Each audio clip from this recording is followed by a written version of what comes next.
He guys welcome in B learner. तो आज का हमारा न्यू टॉपिक है फिलॉसफी ऑफ इंडियन कॉन्स्टिट्यूशन, भारतीय संविधान का दर्शन। तो आज हम जानने वाले हैं भारतीय संविधान का दर्शन क्या है और इसकी क्या विशेषता कैरेक्टरिस्टिक है।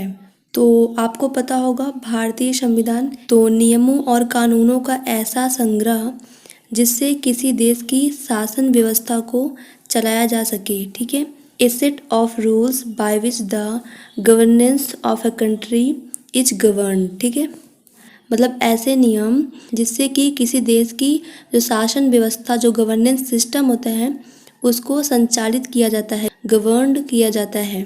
ठीक है, तो वही इसमें बताया गया है। संविधान में केवल सरकार के तंत्र, जो सिस्टम ऑफ गवर्नमेंट होता है, के ढांचे की ही व्यवस्था नहीं होती।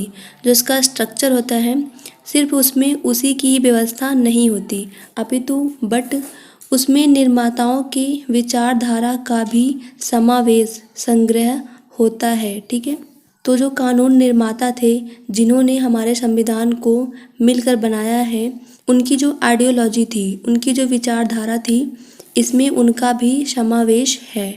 विचारधारा से तात्पर्य है कि जो हमारे निर्माता थे उनके अकॉर्डिंग उनका दृष्टिकोण क्या था, अप्रोच क्या था, मानदंड क्राइटेरिया क्या था, नैतिक सोच मोरल थिंकिंग क्या थी, मूल्य वैल्यू क्या है। ठीक है, इसका मतलब है जो हमारा कॉन्स्टिट्यूशन है उसमें सिर्फ जो सरकार के तंत्र है, जो गवर्नेंस सिस्टम है, सिर्फ उसकी ही व्यवस्था नहीं की गई है, बल्कि जिन्होंने इस संविधान को बनाया है उनके अकॉर्डिंग जो उनकी नैतिक सोच है, जो उनका दृष्टिकोण है, जो उनका मानदंड है, उनकी जो आइडियोलॉजी है, उसका वर्णन है। ठीक है, तो आगे देखते हैं इन अवधारणाओं के विश्लेषण से।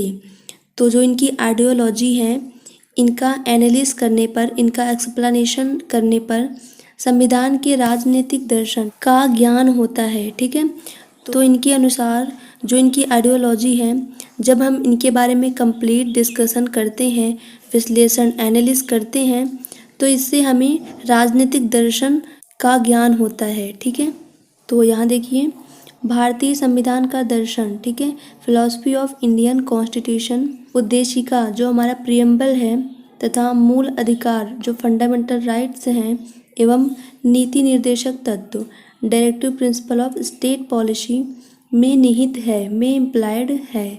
ठीक है, जो भारतीय संविधान का दर्शन है, ठीक है, वो इन तीनों में इम्प्लाइड है। ठीक है, देखिए किसी चीज़ का दर्शन क्या होता है, मतलब उसको देखना, उसके बारे में जानना। ठीक है, तो जो हमारा इतना बड़ा लिखित संविधान है, रिटन कॉन्स्टिट्यूशन है, उसके बारे में हमें कैसे पता लगेगा, उसका दर्शन हमें कैसे होगा, जब हम संविधान की उद्देशिका, मूल अधिकार और नीति निर्देशक तत्वों के बारे में जानेंगे, तो इससे हमें हमारे भारतीय संविधान का दर्शन होगा। और इसमें जो हमारे निर्माताओं की विचारधारा, आइडियोलॉजी लिखी गई है, जब हम उसका एनालिसिस करेंगे तो हमें उसका कंप्लीट दर्शन मिलेगा। ठीक है, तो इस प्रकार से ये है भारतीय संविधान का दर्शन, जिसमें केवल सरकार के तंत्र की व्यवस्था नहीं है, इसमें जो हमारे निर्माता हैं उनकी विचारधारा लिखी गई है, और उन विचारधाराओं को पढ़ने पर ही हमें उसका दर्शन मिलता है। ठीक है, तो चलिए अब हम जान लेते हैं इसकी विशेषता, इसकी क्वालिटी क्या है। ठीक है, और अगर आप इन तीनों के बारे में पढ़ना चाहते हो, प्रियम्बल क्या है, मूलाधिकार क्या है और नीति निर्देशक तत्व क्या है, तो इन सब पर ऑलरेडी मैंने वीडियो बना दिया है। उस वीडियो की लिंक आपको डिस्क्रिप्शन में मिल जाएगी, आप वहाँ से देख सकते हैं। चलिए अब बात कर लेते हैं इनकी विशेषता की। ठीक है, तो फर्स्ट है यहाँ पर संपूर्ण प्रभुत्व संपन्न प्रस्तावना, मतलब प्रियम्बल में इस बात पर बल दिया गया है कि संविधान का उद्देश्य, जो संविधान का एम है, ध्येय है, भारत को एक प्रभुत्व संपन्न गणराज्य बनाना है। ठीक है, अर्थात भारत सरकार पर किसी भी प्रकार का बाहरी एवं आंतरिक नियंत्रण, एक्सटर्नल एवं इंटरनल कंट्रोल नहीं होगा। ठीक है, अर्थात जो हमारी सरकार है वो किसी के अंडर में काम नहीं करेगी, वो बिल्कुल फ्री होगी। ठीक है, तो नेक्स्ट देखते हैं यहाँ पर, नेक्स्ट है डेमोक्रेसी, लोकतंत्र। ठीक है, प्रस्तावना में भारत के लोकतंत्र की बात कही गई है, अर्थात देश की शासन व्यवस्था में जनता प्रत्यक्ष रूप से भाग लेती है। तो आगे देखते हैं, नेक्स्ट है गणराज्य, रिपब्लिक। ठीक है, भारतीय संविधान में वंशानुगत लोकतंत्र, पेरेंट डेमोक्रेसी और लोकतांत्रिक गणराज्य, डेमोक्रेटिक रिपब्लिक में से लोकतांत्रिक गणराज्य को अपनाया गया है।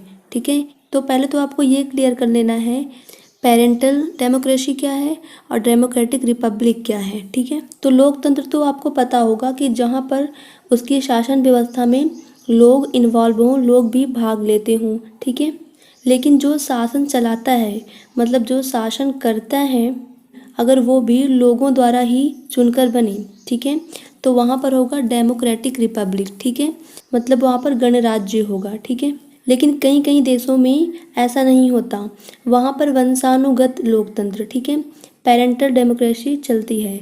इसका मतलब ये है कि एक बार जो राष्ट्रपति प्रेसिडेंट बन जाते हैं, मतलब जो भी उनका पुत्र होगा वो प्रेसिडेंट बन जाएगा। ठीक है, मतलब लोगों द्वारा वहाँ पर राष्ट्रपति नहीं बनते, एक बार जो बन जाते हैं फिर उनका ही वंश चलता है। ठीक है, तो अर्थात जहाँ वंशानुगत लोकतंत्र होगा, जहाँ पेरेंटल डेमोक्रेसी होगी, वहाँ लोकतंत्र की व्यवस्था तो होगी, लेकिन राष्ट्रपति जो प्रेसिडेंट होते हैं वो एक ही वंश से ही बनते रहेंगे। लेकिन भारत में राष्ट्रपति भी जनता से ही बनते हैं। ओके, तो ये है गणराज्य, रिपब्लिक। ठीक है, नेक्स्ट है यहाँ पर जस्टिस, न्याय। ठीक है, प्रस्तावना में आर्थिक, सामाजिक एवं राजनीतिक न्याय, ठीक है, इकोनॉमिक, सोशल एंड पॉलिटिकल जो जस्टिस होता है का वर्णन किया गया है, तभी सभी नागरिक आगे बढ़ेंगे। तो जब सभी के साथ न्याय होगा, सभी को विश्वास होगा कि हमारे साथ कुछ गलत नहीं हो सकता, तभी वो आगे बढ़ेंगे और कुछ नया करेंगे। ठीक है, नेक्स्ट देखते हैं। उसके बाद है यहाँ पर स्वतंत्रता, फ्रीडम। ठीक है, प्रस्तावना के अनुसार सही अर्थों में लोकतंत्र की स्थापना के लिए नागरिकों का स्वतंत्र होना अति आवश्यक है। तो आपको पता ही होगा कि जो फ्रीडम है वो कितनी इम्पोर्टेंट होती है। ठीक है, सभी व्यक्तियों के लिए अगर हम किसी को बांध कर रखते हैं तो उसका कंप्लीट डेवलपमेंट नहीं हो सकता। ठीक है, इसलिए फ्रीडम बहुत ज़रूरी है लोकतंत्र के लिए। तो नेक्स्ट है यहाँ पर समानता, इक्वलिटी। प्रस्तावना के अनुसार सभी को अपनी योग्यता के अनुसार समान अवसर व सुविधा प्राप्त हो। तो सभी को अवसर मिलना चाहिए आगे बढ़ने का, क्योंकि जब सबका विकास होगा तभी एक समाज का, सोसाइटी का डेवलपमेंट हो सकता है।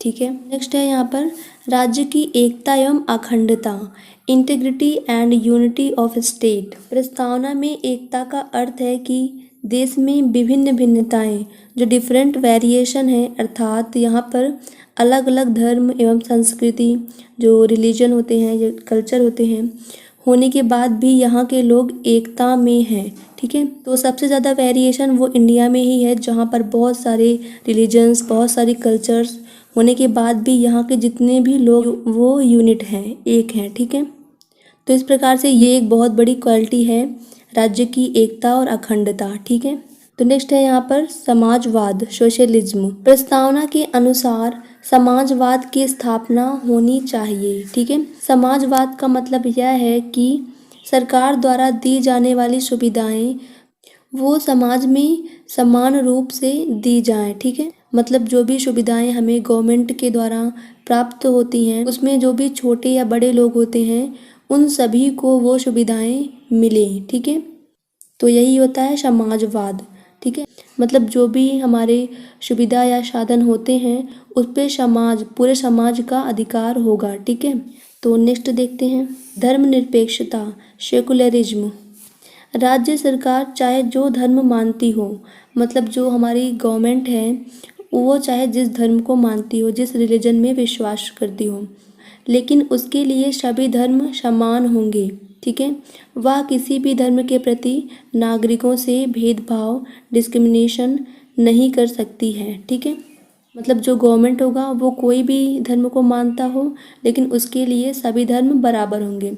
तो इस प्रकार से ये थी हमारे संविधान की क्वालिटीज़, या फिर संविधान के दर्शन की क्वालिटीज़, या फिर प्रस्तावना की। आई होप आपको वो समझ में आया होगा। तो इससे रिलेटेड अगर आपके पास कोई डाउट है तो आप उसे डिस्क्रिप्शन में मेंशन कर सकते हैं। And thanks for watching.